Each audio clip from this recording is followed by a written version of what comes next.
All right, Mr. Colson, I want to thank you for participating in our Workplace Readiness Week. I'll let you take it away and please introduce yourself. Thank you. Thank you for having me. My name is Loren Colson. I go by I go by Loren. You can say Dr. Colson if you want. I use he, him pronouns. I am coming to you from Boise, Idaho. My background, full disclosure, is actually Yellowstone, which is right outside of Idaho. Um, but Idaho's a beautiful place if you've never been there before. Like I said, I'm a family doctor. I have been practicing now for about 10 years. It takes a little while to get to the point of being a practicing physician, which I'll talk about. I am working at a residency program, which I'll also explain, but it is a program designed to teach family doctors in Boise. It's called the Family Medicine Residency of Idaho, or Full Circle Health. Um, and this is a little bit of my pathway here. I went to undergrad at Azusa Pacific University in Azusa, California, near you all. Then I went to graduate school and got a master's in global medicine at the University of Southern California. And then went on to get my medical degree at Western University of Health Sciences in Pomona, California, before coming up to Idaho for residency. Um, Go ahead and go to the next slide here. All right, so there's a lot of specialties in medicine, and family medicine is a little bit of a catch-all, and so it can sometimes be hard to describe. Some of these slides I got in here through the American Academy of Family Physicians, or the AAFP, including this one.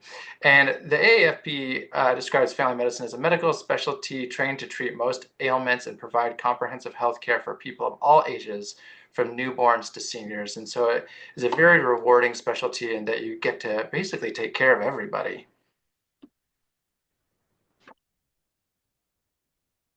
So I was asked what the work is that I do and how I got here, what inspired me. I'll kind of start a little bit backwards here on the slide and what inspired me. And I would say I was inspired when I was in your all's shoes, actually probably a little bit earlier in junior high school and then also in high school, having doctors come talk to me and talk to us in the classroom and getting to do class tours, going to the local kind of academic health center. I grew up outside of Portland, Oregon, and so we would go to the Oregon Health and Science University, OHSU, and take kind of tours and get to chat with the medical students and see the doctors there, which was really cool. So I kind of learned earlier on that I wanted to be a doctor. I actually thought I wanted to be a cardiologist. I remember getting to talk to some cardiologists and thought that was so cool and that the heart was so cool. And then when I went into undergrad, I went into a degree that would help me to get into medical school. I got a degree in biology, and it got to learn more about kind of the basic sciences and did a lot of service trips when I was in undergrad. So that's some of the pictures you see here is doing some kind of missions, medical missions to India and Bangladesh. And getting to meet some other volunteers there, talk to them about wanting to become a doctor, getting to do some kind of basic healthcare to the folks there, and just service in general. And then I realized through that I didn't just want to work on the heart, that I wanted to get to know people and have long-term relationships with my patients. And that's really when I started to look at what we call the primary care specialties, of which family medicine is part. And that's there with my parents when I got into medical school, and they have something called the white coat ceremony, where you get to put on the white coat for the first time and start to feel like a doctor. And then the final picture of me graduating medical school there. Um, the work that I do, so in family medicine, the really cool thing about it is you really get to design what you want to do with your job. After residency, you get to train in a lot of different things. And so my residency in particular, and the reason I went to Idaho is I wanted to get broadly trained and not just be a doctor that only practiced clinic, although that's a lot of what you'll see family medicine doctors do is just practice clinic in an outpatient setting, we call it, basically in an office, and see patients there. But I wanted to go to a program that would also train me very robustly in working in the hospital, in emergency medicine, in OB/GYN care, including delivering babies. Um, and that wasn't kind of based out of one office or one clinic, but someplace I got to move around in. So that is kind of what I did after I graduated residency, is I actually decided to stay with the residency program where I now teach and practice medicine. And my job's really cool. It looks different every single day and every single week. There are times when I'll spend days or weeks in the hospital doing inpatient medicine, mostly for adults. And so seeing people, as they come in through the emergency department, and if they're sick and have to get admitted to the hospital, bringing them into the hospital, taking care of them there. We also take care of our patients in our intensive care unit, so they're really, really sick folks as well, and get to practice some pretty high acuity medicine in that setting. And then I have my own clinic, and I am in clinic a few days a week, and I get to take care of patients in the outpatient setting, hopefully keep them out of the hospital and keep them well, offer preventative care services, and provide as much care as I can until I feel like maybe it's beyond my scope, and then I might refer to a specialist or to some other doctor that can continue on their care. But they always come back, which is the really cool part about family medicine and primary care, is you're kind of like the quarterback. And so your patients will always follow with you. I was just hearing a story of someone that had a blockage in their heart and was at risk of having a heart attack and needed to get seen by their cardiologist for a procedure.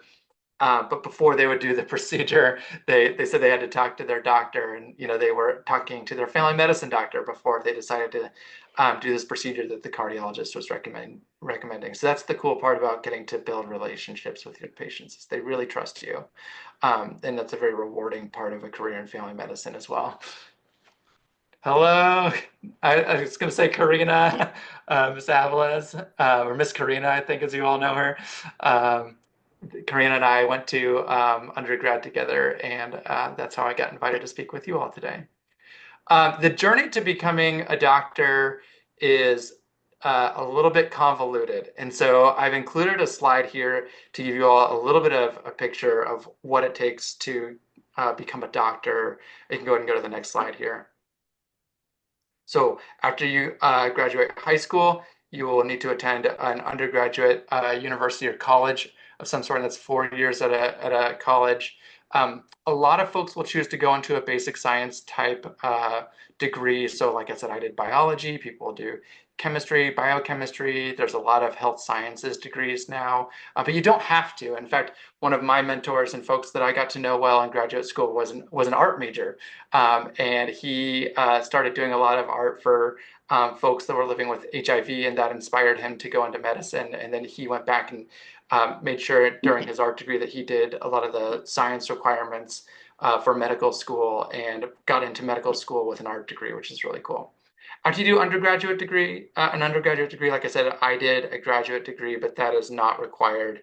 But a lot of folks want you to have some sort of experience or exposure to medicine so that they know that that's the career you want to do. It's a long pathway, takes a lot of time, a lot of effort, and unfortunately, a lot of tuition money in order to get there. And so you want to be sure that this is kind of the path that you want to go before you go to medical school.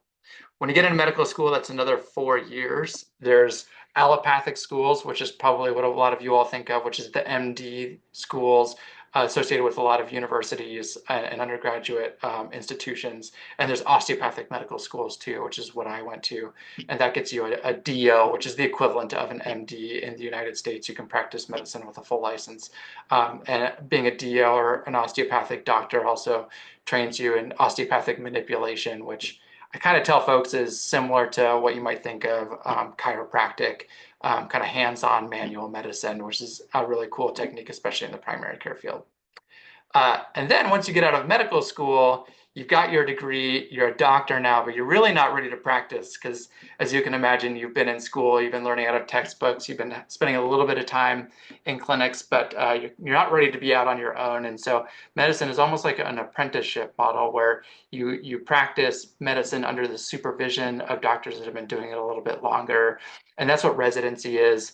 And so depending on what you decide to go into, residency can be anywhere from 3 to 7 years. So in family medicine, for example, it's a 3-year residency, but let's say you wanted to go on and do something like neurosurgery or something that requires a lot more supervision, a lot more time. That's going to be a longer residency.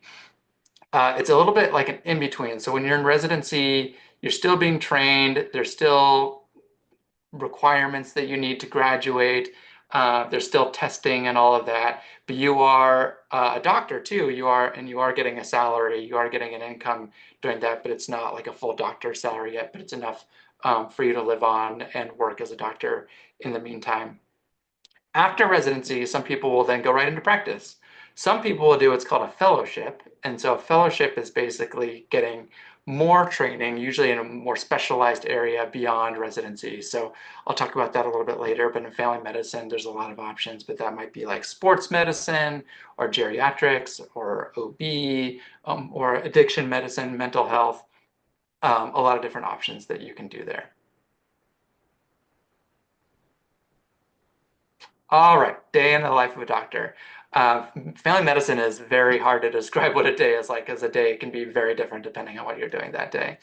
I forgot to mention the very first picture from the first slide was me on my first day of residency. The first day I was seeing patients, and my medical assistant that I was working with had me take a picture with my little placard. And this was me in residency.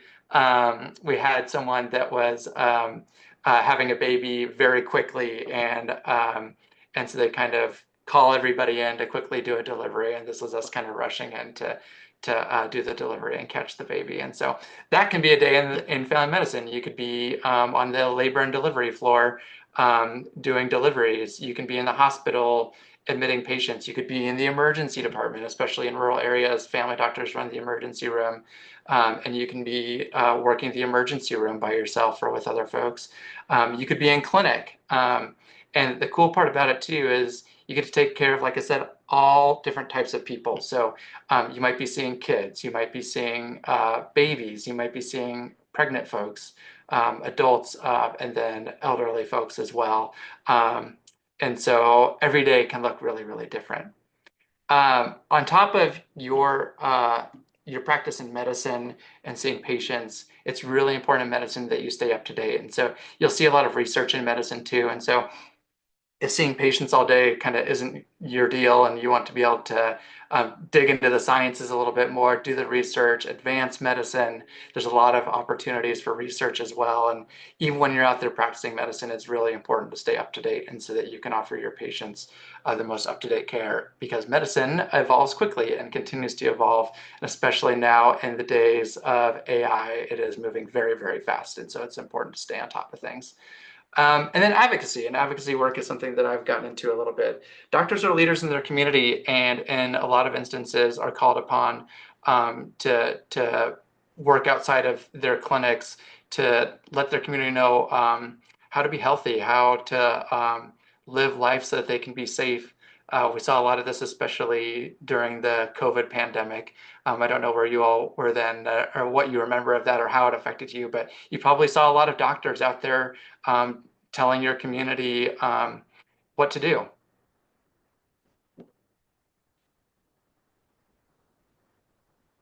So this is just a laundry list of things that you can do with family medicine. And so all of you might know a family doctor and have a preconceived notion about what a family doctor does, but just know that there is a ton of different settings that you can work on. It's what's really cool and really rewarding about this career, and why I chose family medicine, is because your job can look very different and it can change throughout your career. And so you might decide at first, like I decided I didn't want to give anything up and wanted to work in the hospital and wanted to deliver babies and do everything. But then it can change later, and you can just do consulting work, or you can do just clinic. You can do health policy, research, work in public health, all of these things here.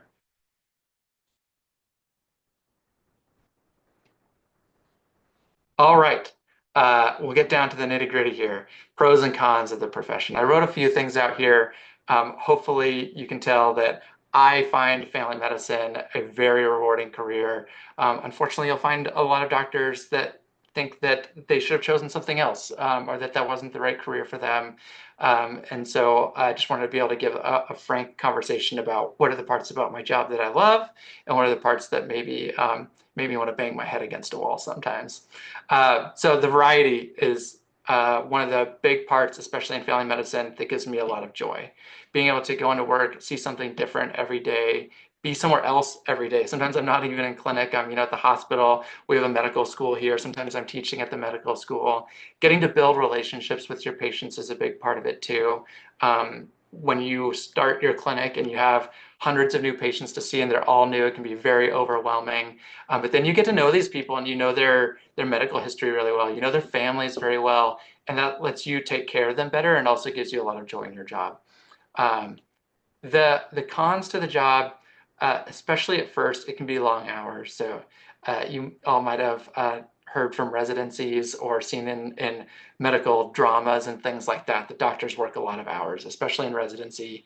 It is now capped at 80 hours a week, and that's where most residencies are, is about 80 hours a week, so about probably double what you're used to the normal work week being at 40 hours. But that's really to train you, and it's a limited amount of time, and we want you to be the best doctor you can be. And so we really push a lot of hours early in your career. And then a lot of folks will step back, and some folks will kind of go half time or 3/4 time, so they'll be working anywhere from 20 to 40 hours a week. Um, but you can work more than that if you want. If you want to do call, which is something that I do, which means after your kind of normal work day, overnight, if there's someone that needs help at the hospital or whatnot, you'll go into the hospital and see that person. It pushes your hours up. And so I'll show a slide at the end, but the average family physician works about 51 hours a week, which is a lot. Um, the administrative burden, as medicine has turned more digital and we've relied more on what we call electronic health record systems, there's a lot of administrative work. And so there's a lot of documentation that has to occur. There's lots of what we call like e-signatures and what we call prior authorizations for insurance companies, where we say we think a patient needs a certain medicine, and the insurance companies say, no, we don't want to pay for that. And then you have to justify to them why you think that this is medically necessary treatment for these folks. And so it's a lot of paperwork a lot of times, or a lot of, spending time on the electronic medical record system, or EMR, which can lead to a little more dissatisfaction, because I think a lot of us get into medicine in order to see patients and do the medicine part, and not necessarily write out documentation for insurance companies and things like that. Um, and then you'll see a lot of physician burnout. I think that in medicine, we're constantly asked to work more, to do more, to provide more information to insurance companies, um, and doing less of the things we love. I think, unfortunately, the climate now in the United States too is such that there's a lot of distrust of doctors, and a lot of distrust in the medical care system. And so that can be hard too, when you're really pouring everything you can into a profession that you love, and that there's still a lot of dissatisfaction by the community with the care that we're able to provide. And so that can be hard too. Which kind of gets into the next question here, which is, what was your hardest professional obstacle to overcome? And I would say of late, the hardest professional obstacle has been a distrust in medicine and medical professionals. I think we saw that during COVID in particular. I don't know how things were in California. I know there are a lot of lockdowns and things like that, but in Idaho, I live in a community that is very distrustful of medicine and was very skeptical of the COVID pandemic and how we were handling that. And we were met with a lot of hostility, even though we were trying to keep people safe, and keep people from ending up in the hospital. There was a lot of mistrust and disbelief, which then bled over into vaccinations and trying to get people vaccinated and staying healthy.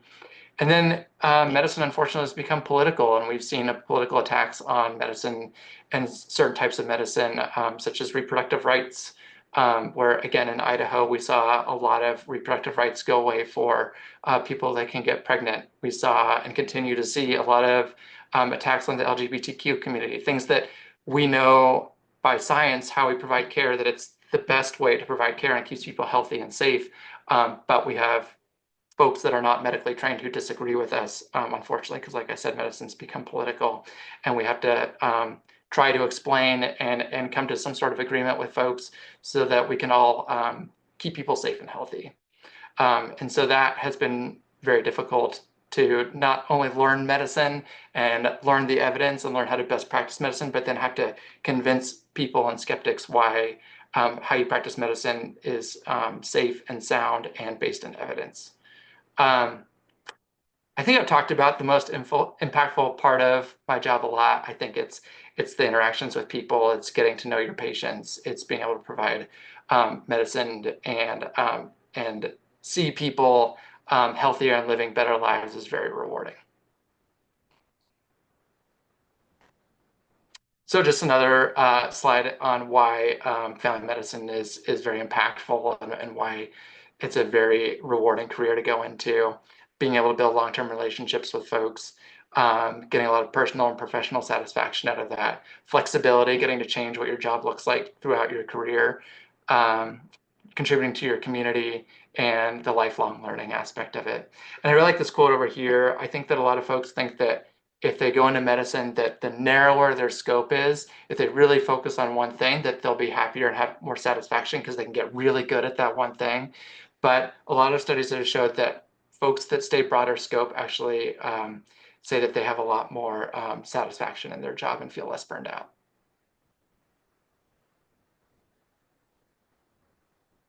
All right, this is just kind of a smattering of pictures. Unfortunately, I don't have a lot of photos of patient care because of patient confidentiality. We don't really take pictures of us taking care of patients.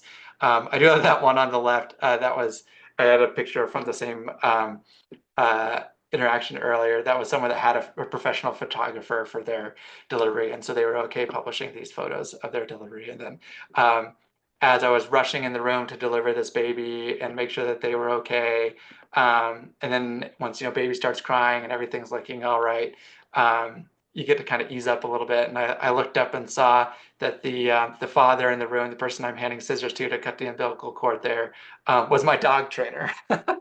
And so a small community, Boise is not a small town, although compared to Los Angeles, it probably seems like it's about 200,000 people, but you run into people all the time, and that's a joy of it too, is getting to serve people. I have worked my job into doing a lot of advocacy work, and so that's a lot of what you see here. In the bottom left corner was the former president of Planned Parenthood, Cecile Richards. I might be aging myself. That might not be someone but was a very important figure with Planned Parenthood. Um, and the bottom there, we're doing a forum with, that was the then Secretary of Health and Human Services, Javier Becerra, who was doing a kind of national tour about healthcare for all. That middle photo with me and someone else is me representing the American Academy of Family Physicians at the American Medical Association, which is in Chicago. Um, and then on the right there is us because we're in Idaho, we do wilderness medicine retreats. And so learning how to do wilderness medicine. And it turns out in a lot of these retreats, we get real life scenarios a lot of times. This was a practice one, but as the last year or year before, someone took a crash on their snowmobile and we actually had to rush them out. We were about 45 minutes by snowmobile outside of town. And so having to provide stabilizing care is a trauma situation and get them to a hospital, and they ended up getting life flighted out. And so getting to do some wilderness medicine can be really fun too, and just spend some time in the outdoors. And then recently got the opportunity to meet Senator Bernie Sanders and Representative Ocasio-Cortez and get to meet them. And so that was really fun too, to be able to advocate for medicine. Oh, very cool. You're practically famous. I've gotten some good opportunities. So what life lessons has work taught me? Um, I think a big thing in medicine is it's okay to say, I don't know. I think you spend your educational career trying to put your best foot forward, trying to learn. Someone's always calling on you for the answer, and you're expected to know that answer, but it's impossible to know everything. And in medicine, you really learn that it's much more important to get something right than to fake an answer or try and do something that you're not actually sure of, because that's how in medicine people get hurt. And so it's kind of a reimagining of education in medicine, because instead of always trying to know the right answer or guess the right answer, you either know it or you don't. If you don't know it, you should say that you don't know it and learn it, and so you know it for next time. It's okay to say no, especially when you get into medicine and you become specialized, especially if you become specialized in a lot of different things. You get asked to do a lot. And like I said, doctors, family doctors, we work a lot already, and people will always ask more of you. And you have to set boundaries for yourself, for your own well-being, And so it's okay to say no when folks ask you to do more. A lot of things are out of your control. We do the best that we can in medicine. We try and help folks. We give people solutions. We use shared decision-making tools in order to help people be healthy. But things aren't always up to you, and folks might choose something different, or you can do everything right, and your patient can do everything right and still have a negative outcome. And so you really have to learn that you have to be satisfied and happy with giving it your best. And sometimes things happen that are out of your control, and that's just the way it ends up sometimes. And you have to be able to live with that. You're in charge of your own happiness. I was mentioning before a lot of burnout in the medical profession. I think that people, especially because medicine is a long pathway and it's a long career, think that when they get to the next step, it's really hard now, but once they get to the next step, they'll be happy. Once they get into medical school, they'll be happy. Once they become a doctor, they'll be happy. Once they've been practicing for 5, 10 years, they'll be happy.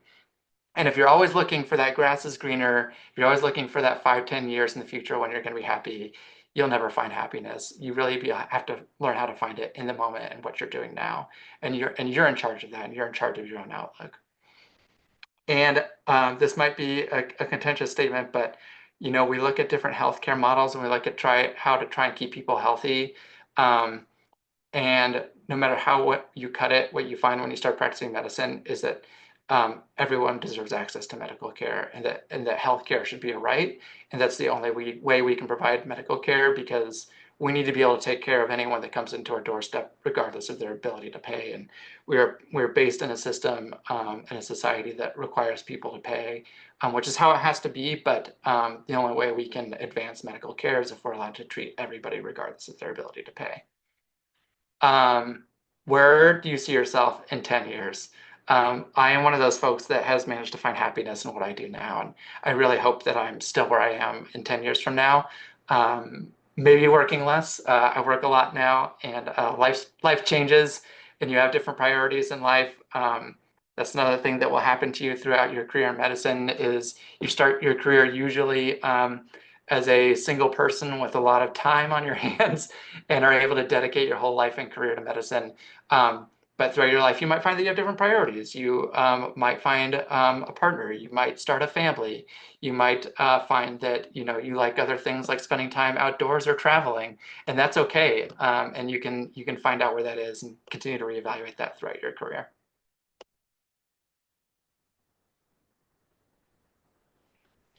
Family medicine's future. There's kind of two ways to look at this. A lot of folks see family medicine and primary care as going away. There's the rise of what we call advanced practice providers, which many of you might know, nurse practitioners or physician assistants who do a really great job and do a lot of primary care. And I mentioned AI earlier. As AI gets more trained and smarter and is able to answer questions faster than a human can, you might see family medicine and primary care going away. But at the end of the day, people really still want human contact. And people might look stuff up on a computer. I'm sure you all do it, or look up answers on ChatGPT. But at the end of the day, especially when it comes to your health, you want a person who's trained to be able to tell you, am I doing the right thing? Is this the right choice for me? And so I really do see family medicine growing with technology in the future and not going away. Family medicine is becoming more in demand. We've got a huge physician shortage in this country. We have a lot more people. We have a growing population. We have a lot of people living in different places and rural areas. And so there's a high demand, and with high demand comes an increase in salary. And so fortunately, medicine, including family medicine, is a career that is able to pay you well enough to be able to take care of yourself and your family. Healthcare reform, there's different ideas about how to provide healthcare, but usually it focuses around primary care and family medicine as kind of the cornerstone or the quarterback in order to determine what kind of healthcare you need, even as healthcare becomes more specialized. Population and community health, so not even just face-to-face patient care, but really learning how to take care of your community. Family docs, because we do a lot of different types of healthcare, are the natural leaders within medicine. And so you have your different specialists that you work with, but whenever you're speaking to community members and trying to figure out how to better take care of your population, people turn to primary care folks that take care of people in a variety of settings. urban centers. I mentioned rural as well. Idaho is very rural, but urban areas are growing as well. And so there's definitely a place for practicing urban family medicine as well. An aging population, so geriatrics is a specialty within family medicine, and we're seeing aging folks that have a lot of chronic diseases and are very complex, and family medicine is uniquely suited to be able to take care of these people with complex needs. Um, and that's kind of where medicine's heading. We are really good, especially in the United States, taking care of people that are in an emergency situation or acute care, triaging medicine, providing high level care. But chronic care is really the bulk of what people need, and that's what family doctors do best.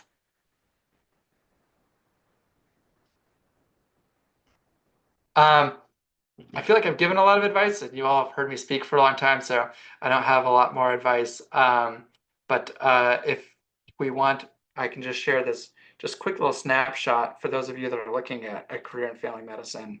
Yeah, go ahead. Um, and let me see if I can share here. Oh, I have to request it.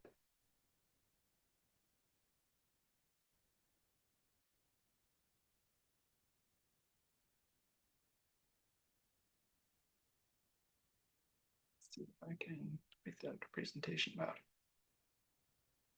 What do you all see now? Do you see, I guess you just see the slide in not in presentation mode, but that's fine. Yeah, we don't see your slide yet. Oh, you can't see the slide at all. Oh, there we go. Now we can. Okay. This is just a quick snapshot to give you some numbers. So like I said, average family physician is working about 51 hours. The median income is around $274,000. About half of family doctors have hospital privileges or working in a hospital. Um, Not many are delivering babies. In Idaho, I think about half of family doctors are delivering babies, but overall, you'll see less of that. Um, and about a quarter of them are in their first 7 years of practice. So that's kind of what it looks like to be a family doc if you're considering a career in it. I guess that's something, and I would love to take questions, but if any of you are concerned, I know family medicine and medicine in general can be a very daunting pathway as far as having support. If you don't have any family members or friends or anything like that that are in medicine, um, the pathway can feel like, how do I get there? Who do I talk to? How do I get letters of recommendation? Um, and the cost, a lot of you will have to pay for your undergraduate degree, you'll have to pay for your medical degree, and that's a lot of debt to accrue. I will tell you, in my pathway, I did not have any family members that were in family medicine. I kind of met some folks along the way that helped me out and let me shadow and gave me letters of recommendation, built those relationships. But doctors love to do that. If any of you want to come up to Idaho, I would love to have you shadow me in clinic and provide you a letter to get you into medical school. And the debt, I think that we're in a scary place right now in the country as far as what paying back your tuition and student loans looks like. But there are a lot of options out there for paying for medical school. I personally got my medical school paid for through a program called the National Health Service Corps, where I agreed to basically go work in an underserved area after I got my medical degree, which is still what I do. In turn, and they paid for my medical school in order for me to be able to do that. And there's options for loan repayment and things like that as well. So it can be really scary, but you take it one step at a time, and it does work out in the end.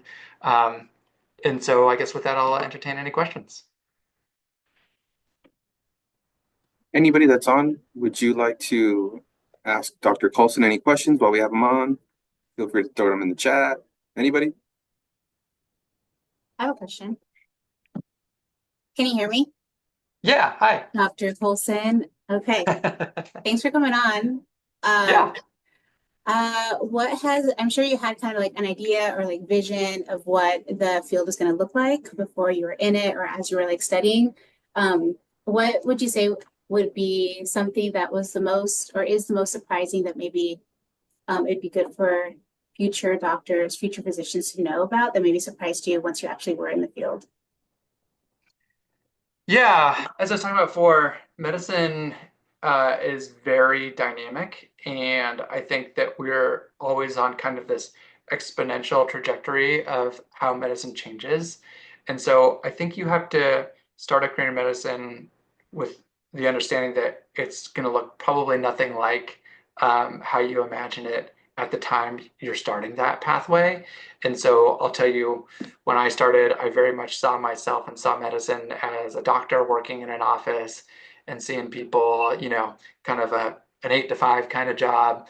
And then I still remember like my pediatrician having all these like paper charts and, writing things down. And that's what medicine was to me when I was like, this is what I want to do. And medicine looks vastly different now. And I think that that's the really cool part of it. I think that a lot of people will tell you, even my mentors will tell you, you get out of medical school and you feel like you know everything and you're ready to go practice. And then 5 years later, everything you learn in medical school is out of date. And you feel like you have to learn it all over again. And that has to be something that excites you, is that it's not like you go and you get a degree and then you never have to learn ever again. We use the term lifelong learner. You have to be someone that just constantly loves reading, listening to podcasts, going to conferences, and always staying up to date and finding that part fun, because that's going to be a big part of the job so that you can offer your patients whatever that cool new treatment is, because you took the time to learn about it. Nice. Thank you. I see something in chat there. Was a physician your first choice, or did you ever want to do anything else? I was one of those weird kids that, like I said, probably in junior high school decided I wanted to be a doctor, and I knew nothing about what that meant. I mentioned that I wanted to be a cardiologist, and it was because I remember someone's dad, I think, was a cardiologist, and he brought in like a preserved heart, and we got to see like a human heart, and he gave a talk on how the heart works, and I thought that was the coolest thing ever. I had no idea what a cardiologist did. I probably couldn't have described to you, but that's what got me interested. Um, and so I think as you decide what your career is going to be, I remember being told this is you don't really know what a job is until you're doing it. And it's okay to say, I want to be a doctor and to start looking into it. And I highly recommend you shadowing and seeing what it's like to live in the life of a doctor for a day or two, and decide if that's for you. And for some people, they love it. And for some people, they think that's not what I thought this job was at all. And so whether it's a doctor or something else, like try and get out there and see what it's like to walk in the footsteps of that career or that person. Wait, didn't you say that you wanted to be a teacher first and then you thought, no, I think the doctor, like working with patients. Did I get that wrong? I thought at some point like I years ago, I thought you wanted to be a doctor, but maybe it was another friend. Yeah, I don't know if I ever want to be a teacher. I really enjoyed teaching throughout my education. I was a TA in undergrad for chemistry, and did teaching in medical school. Did some mentoring and things like that, and or some tutoring. And then, of course, now I'm in the job that I'm in, where I teach residents, and so we get new learners every year, and I teach at the medical school as well. So it's always been a part of my pathway for sure. I don't know if I ever just wanted to be a teacher. I think I wanted to be like an engineer when I was in grade school. I don't think I, again, knew what an engineer did at all. It just sounded really cool. Yeah. Any more questions, anybody?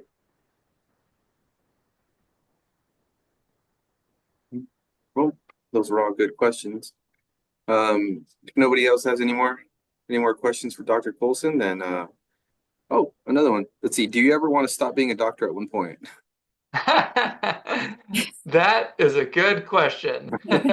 Um, I sometimes we play this game of what we would do if we won the lottery, and my wife, of course, said she'd quit working. My wife works for the American Heart Association, and I don't know if I would quit working, even if I won the lottery. I really enjoy being a doctor. I'd probably cut back. So I guess I wouldn't stop being a doctor. Um, and I've never felt like I don't want to be a doctor anymore, although people do that. Um, but I definitely have my moments, especially in residency and beyond.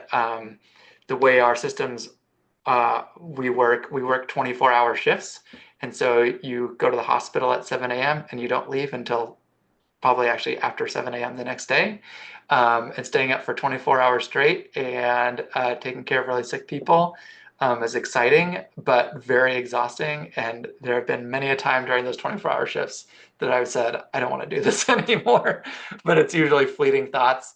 And again, like I think about cutting back, but then for some reason I always take on more. So yeah, I'm sure I will at some point, but not now. Okay, Is another there question time for from your own Alexi. hobbies as a doctor? Ms. Carino will probably tell you I am a serial hobbyist. I love my hobbies. When I got to Idaho, I thought people that mountain biked were crazy people, and it's now become a big hobby of mine. Mountain biking, got into fishing here as well, and definitely have time for a lot of other hobbies as well. So I think, especially depending on what specialty you go into, it's a little bit of a stereotype, but I think you find that with emergency medicine doctors a lot because they usually work like a week or two at a time, and then they have like a week or two off at a time. And so you'll find that they definitely have their hobbies as well, whether it be traveling or hiking, skiing, camping.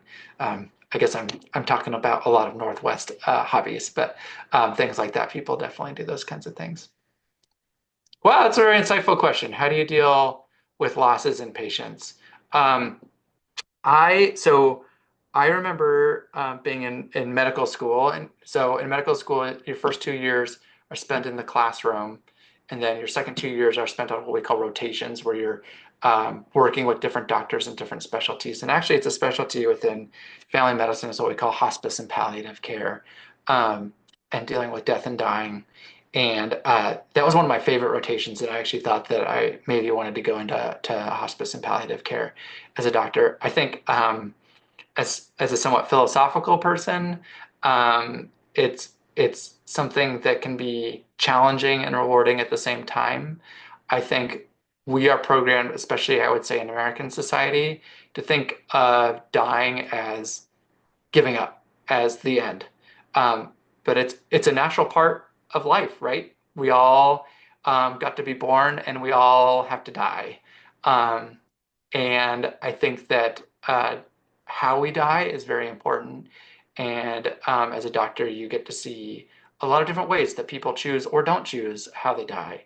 Um, and I think a lot of that part of it and how people choose to die has a lot to do with how you deal with it.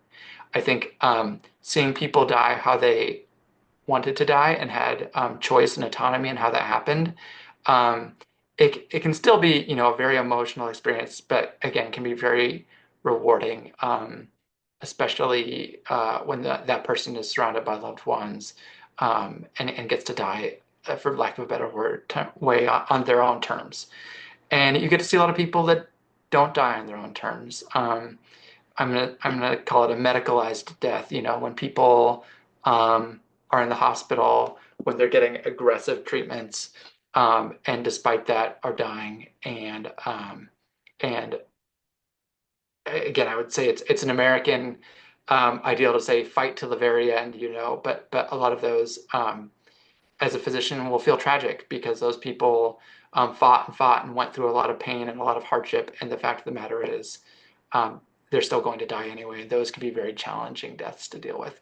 Or sudden deaths, I think, is another one that can be very challenging. The ones we don't see coming can be very hard too. All fantastic questions. I think I'll conclude this career chat. I want to thank you again, Dr. Colson, for joining us and participating in our Workplace Readiness Week.